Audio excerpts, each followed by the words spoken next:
Estamos de volta aqui no nosso Morning News dessa segunda-feira, 4 de julho, 8 horas 47 minutos. E a gente vai chamar aqui o nosso convidado desta manhã, Vinícius Silva, cientista político, já está aqui conosco para esse bate-papo. Seja muito bem-vindo. Vinícius, prazer falar contigo. Boa segunda-feira. Prazer, muito obrigado pelo convite. É uma satisfação estar falando aqui com vocês hoje. Satisfação é toda nossa. Vinícius, quero começar falando contigo. É uma semana importante lá em Brasília, principalmente por conta dessa análise sobre a PEC das bondades, como tem sido dita aí por alguns, ou PEC kamikaze, como tem sido dita por outras, essa questão que acaba regulando um pouco os combustíveis e também trazendo benefícios, auxílio para taxistas, caminhoneiros, aumenta o Auxílio Brasil. Enfim, eu queria entender um pouquinho da sua visão sobre esse cenário de disponibilização de recursos, de benefícios há tão pouco tempo das eleições e essa questão da judicialização também. Muitos partidos estão dizendo que podem entrar aí com alguma questão sobre se pode ou não, em ano eleitoral, dar esses benefícios, estado de emergência, vai continuar essa questão do estado de emergência, não vai continuar? Enfim, eu queria entender sua visão e quais os reflexos, quais os impactos que isso efetivamente pode ter nesse cenário. Sim, essa PEC gerou uma expectativa muito grande, né, no mundo político, assim. A gente tem, de um lado, sempre um grande volume, né, de recursos públicos são dispendidos em meio a uma caminhada, aí, uma corrida eleitoral. A gente imagina, né, que pode ter uma projeção favorável ao incumbente, né, no caso ao presidente Bolsonaro. Eu entendo que toda essa disputa, né, que suscitou entre os partidos, ela vai acabar, de alguma maneira, sendo explorada, assim, foi aprovada, né, assim, a gente não com todas as críticas que alguns partidos podem estar levando adiante, né, com judicialização, essa questão passou no Legislativo e ela tem, né, assim, uma possibilidade de mexer com a disputa, né? Mas eu gostaria de pontuar também que hoje a gente tem 70%, né, de eleitores decididos, assim, né? A gente tem candidatos, os protagonistas da disputa, com figuras muito conhecidas do eleitorado. Então a gente tem 30% aqui de indecisos, né, no eleitorado, que eventualmente pode se decidir, né, acho que esse é o principal efeito, né, dessa discussão, sobre esses indecisos, essa massa de indecisos. Só que essa massa de indecisos também a gente tem que calibrar, né, as expectativas dessa PEC sobre o eventual favorecimento, assim, né, na disputa do presidente, por parte do presidente Bolsonaro, né, ele é um candidato que tem um percentual alto de rejeição, então, tudo isso são elementos que vão se desdobrar, né, com as próximas pesquisas de opinião, nas próximas semanas. Uhum. Já que você citou esses 30% de indecisos, o que você acredita que vai ser decisivo aí para essa porcentagem que ainda não decidiu em quem votar?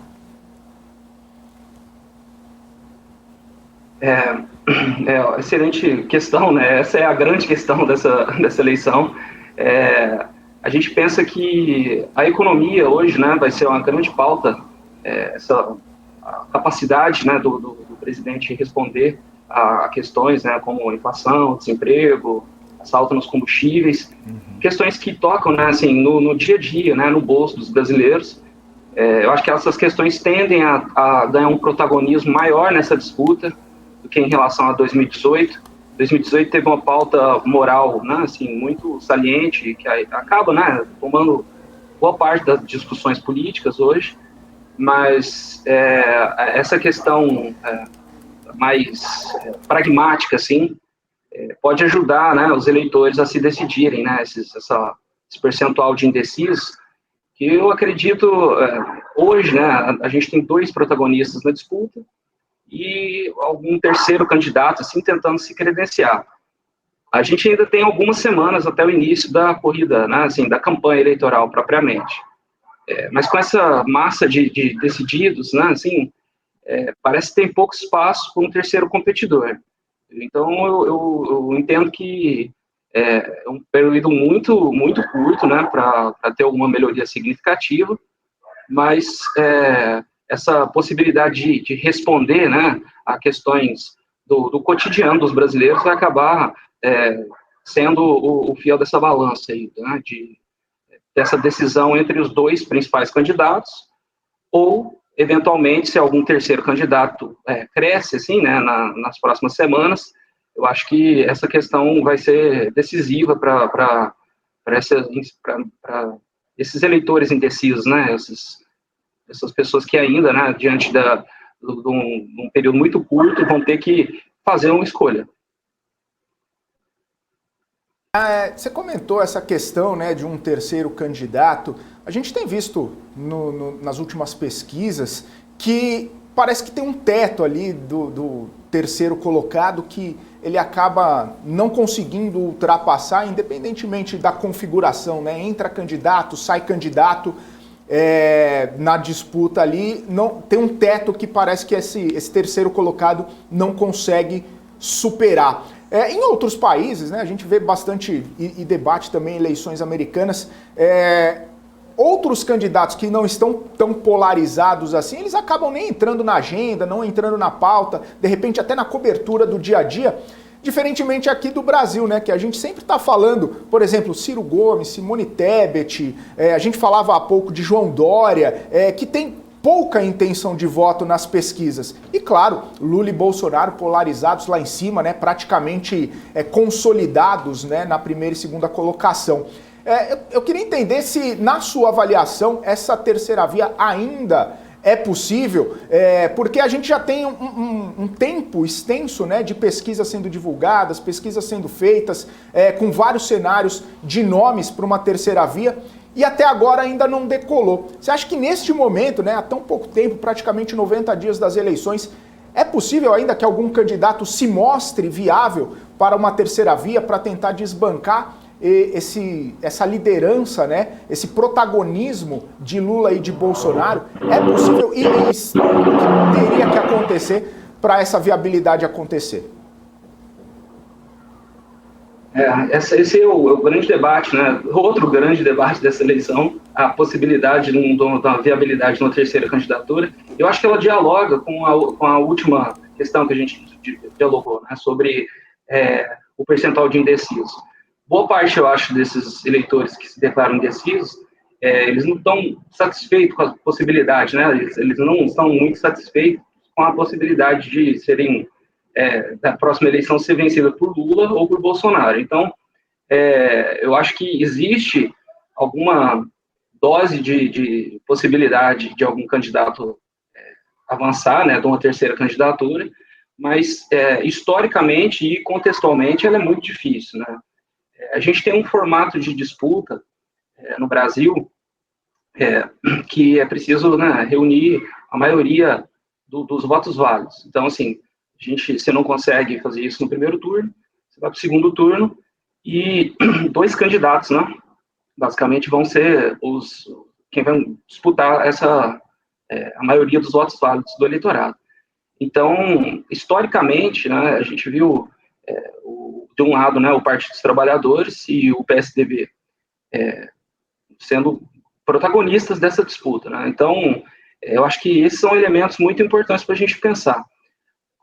De um lado, né, desde 89, na reta final, né, com o Lula ultrapassando o Brizola, a gente tem o Partido dos Trabalhadores se credenciando, né, como ganhando uma expertise, assim, né, na disputa para presidente.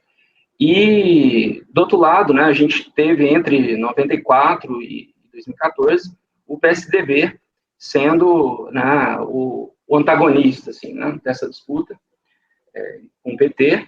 E de um lado dessa disputa permanece firme, né, assim, o PT em 2018 conseguiu uma votação expressiva com Haddad e em 2022 vai continuar, né, lançando sua candidatura com uma figura bastante conhecida dos brasileiros.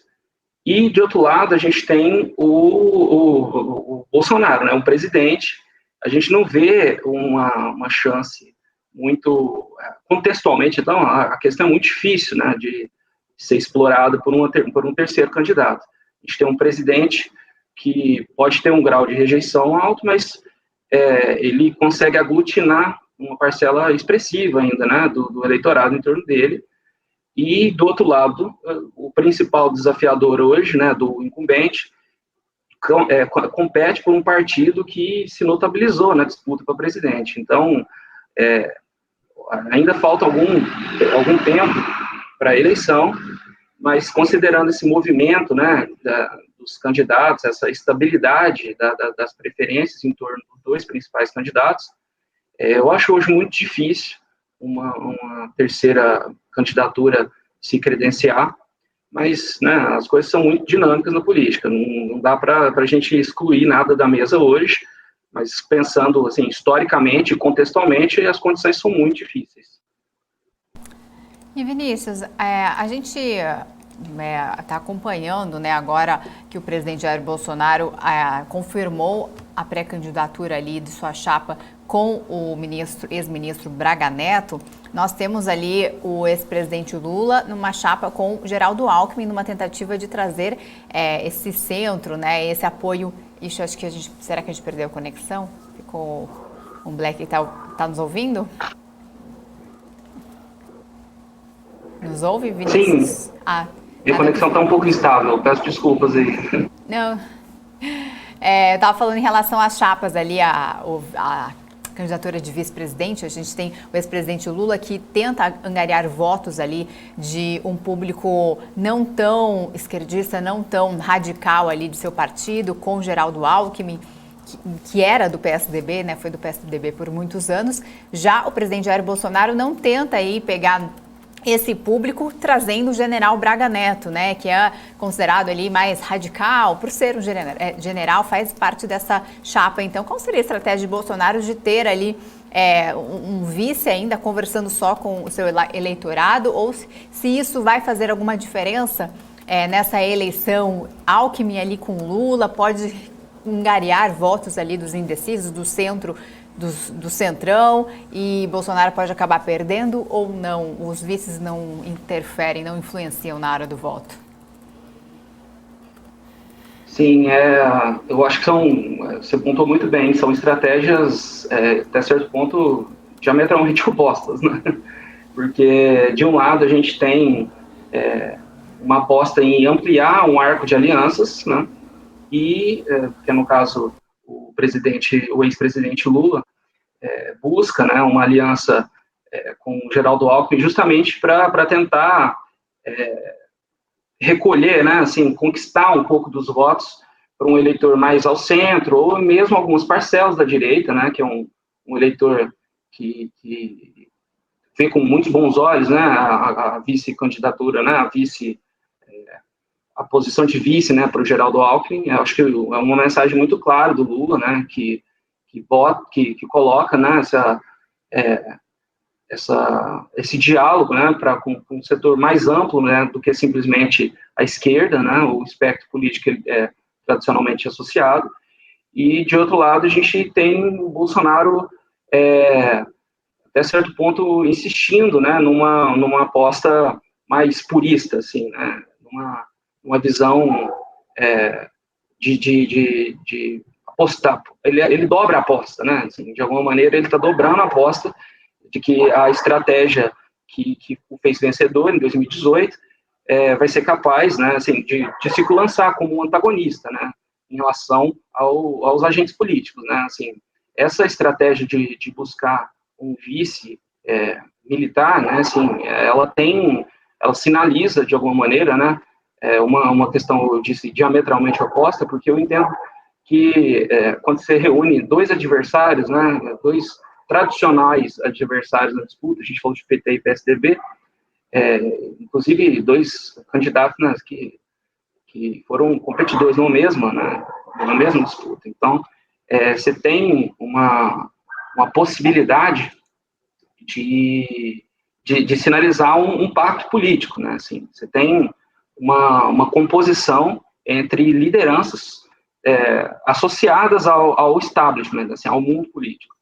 E o Bolsonaro, em 2018, apostou em sentido contrário, né? Assim, ele apostou numa crítica ao establishment, né? Assim, ele era um candidato razoavelmente desconhecido de boa parte dos brasileiros, né? Assim, ele era, embora, né, tivesse alguns mandatos, né, como deputado federal, ele era alguém um pouco fora do radar, assim, na disputa presidencial. Então, hoje, né, assim, ele não consegue se apresentar mais como outsider, né, assim, porque ele já, né, tem um mandato, né, está finalizando um mandato. Então, agora, essa estratégia, até certo ponto, curiosa, né, porque ele busca, né, ampliar. Nessa eleição, ele não vai se apresentar como um candidato outsider, né, essa não é uma possibilidade, né, está fora da mesa. Então, ele está justamente agora, né, ancorado em um partido com muita estrutura, né, assim, para competição, e vai buscar, né, essas alianças partidárias para ampliar sua competitividade, coisa que ele não fez, né, em 2018. Em 2018 ele compete por um partido pequeno, né, assim, naquele momento, um partido que cresceu muito naquela eleição, mas hoje ele busca, né, se candidatar, né, competir como um candidato tradicional, né, assim, ele não pode se afastar da faixa de presidente, né. Então, essa escolha de um vice, um pouco fora da política partidária, ela tenta retomar, de alguma maneira, essa predisposição a uma crítica ao establishment, né, mas é difícil essa crítica, né, ter o mesmo impacto em 2022 como teve em 2018. Mas, ô Vinícius, essa questão dos vices, né, embora o presidente Jair Bolsonaro já tenha falado sobre o Braga Neto, né, que possivelmente vai ser seu candidato a vice, ainda tem uma ala ali, né, de apoiadores do presidente que falam que seria bom para ele ter uma candidata junto mulher, até no nome da ministra Tereza Cristina, que ali deixou aberto se vai, se não vai, diz que o presidente que tem que fazer esse tipo de decisão, e na conjuntura, evidentemente, e também ela disputando outros cargos. Mas enfim, você falou, né, essa questão da composição, dos aliados, da composição política, de uma chapa com um candidato a vice, que não necessariamente vai ser pós-eleição, mas tem que ser uma chapa para ajudar a ganhar a eleição. Essa escolha de Braga Neto poderia trazer alguma consequência negativa para o presidente Jair Bolsonaro, em detrimento de uma candidata mulher, que tem ali um apreço também ali pelo mercado, que está fazendo um bom trabalho, principalmente quando a gente vê essa questão, né, dos fertilizantes, de diálogo externo da ministra, que faz muito bem, né? Como que você avalia essa situação especificamente? Sim, eu acho que, eu considero que a proposta, né, de incluir, né, hoje, né, essa alternativa de incluir a ministra como vice, ela dialoga muito bem com os setores do mercado. Eu acho que ela pode, uma pessoa experimentada na política, né, então ela consegue, né, ampliar o alcance do presidente Bolsonaro em direção a esse eleitorado, que, assim, mais ligado, né, a questões econômicas e ao setor do agronegócio. Eu vejo, por outro lado, uma dificuldade da ministra aglutinar o eleitorado feminino, assim, né, assim, as mulheres, em geral, assim, quando a gente fala de mulheres, a gente tem que pensar uma multiplicidade, assim, né, de interesses também. Com certeza a ministra consegue dialogar com uma fatia do eleitorado, mas ela não é uma candidata, assim, tradicionalmente, ela não é uma pessoa, em geral, ligada a algumas pautas que poderiam ampliar, né, assim, o alcance dela e do presidente Bolsonaro, né, assim, em associação a ela. Então, assim, eu acredito que o general Braga Neto na vice-presidência, ela tem uma postura um pouco mais do mesmo, de alguma maneira, né? Assim, com o Hamilton Mourão, a gente teve alguém, assim, com um diálogo, né, com alguns setores do empresariado, com até a mesma escolha, né, dos ministros do Bolsonaro, no primeiro momento, buscavam, né, assim, ampliar, assim, um diálogo com alguns setores da sociedade. Acho, hoje, considerando a Tereza Cristina como vice, eu acho que o Bolsonaro busca, né, se distanciar, né, de alguma imagem negativa junto ao eleitorado, né, feminino, mas eu vejo com algumas restrições esse movimento, assim, eu vejo com restrições o alcance desse movimento, melhor dizendo, porque se a ministra ela tem, né, um papel destacado, né, de diálogo com o setor produtivo, com o agronegócio, a gente não vê esse diálogo mais intenso com movimentos de mulheres, né? Então, é um risco, assim, né? Sempre essa escolha do candidato, do vice, né, da chapa, ela busca aglutinar. Pode ser uma estratégia interessante, mas o efeito dela ainda não é muito preciso. A gente precisa um pouco mais de evidências para poder entender se a escolha de uma mulher para vice-presidente, né, assim, na chapa do Bolsonaro, ela pode arrefecer um pouco, assim, né, a rejeição do eleitorado feminino. A gente vê que o presidente Lula, diferente em outras campanhas, ele está sendo um pouco bem mais radical, bem mais ideológico, falando, reforçando pautas ali de ideologia petista ou até de esquerda. Eu queria entender, em relação a esses movimentos, né, a gente vê que tem algumas pesquisas recentes que mostram até a diminuição da diferença entre o ex-presidente Lula e o atual presidente Jair Bolsonaro. E manifestações não, aliás, passeatas, aquelas reuniões em que muitas pessoas se reúnem. Agora o presidente fez várias viagens antes de começar a campanha eleitoral ali, fez várias entregas e uniu várias pessoas. A gente acompanhou no fim de semana uma foto que foi adulterada ali, o PT divulgou uma foto que foi totalmente adulterada. Eles triplicaram o número de pessoas, com pessoas que já existiam na foto, eles acabaram se desculpando, falaram que acabou sendo um erro.